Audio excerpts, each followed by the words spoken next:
There was a time in my life when I became so sick that I had to resign from my job. And for a while, I had no steady income. I had no way of providing for my family. I had to swallow my pride, and I was forced to depend on other people for help. It was one of those periods in my life which I swore I didn't want to go through again. We don't like the feeling of being dependent, of being overly reliant on other people. We'd much rather be independent. We'd like to stand on our own.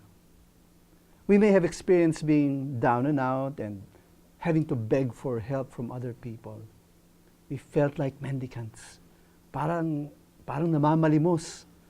Parang pulubi.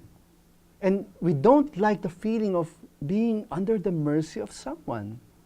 Ayaw natin ng pakiramdam na may malaking utang na loob. And so we learn to stand on our own and strive to not be dependent on other people. Unfortunately, I think we tend to transfer this attitude to our relationship with God. Without thinking about it, we treat God the way we treat other people. And we're unaware that we're missing out on God's blessings because we take the stance of not being totally dependent on God. We can learn something from what Jesus said in his Sermon on the Mount. We'll find this in the Gospel according to Matthew. Blessed are the poor in spirit, for theirs is the kingdom of heaven. The word poor refers to one who is desperately poor that he is reduced to begging.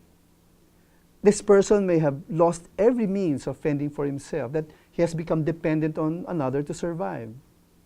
Jesus was referring to someone similar to that, but in the spiritual sense. The blessing is that those who are poor in spirit, those who are utterly dependent in his spirit, will experience the absolute rule of God.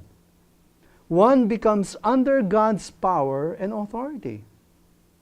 By implication, those who think they can fend for themselves, those who feel they can take care of their own well-being, will not be ruled by God.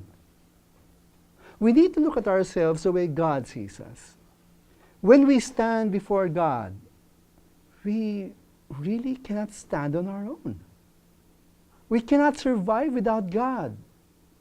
We need to recognize that in our truest state, we are utter beggars in the face of God. Pulubi lang tayong lahat sa harap ng Diyos. Let us therefore come before God and admit that we are poor at our very core, in our very spirit.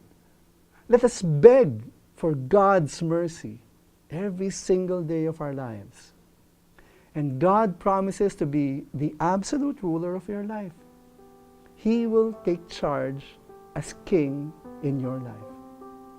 Remember, as we acknowledge our poverty in spirit, and as we gain admission into the kingdom of God, faith matters too.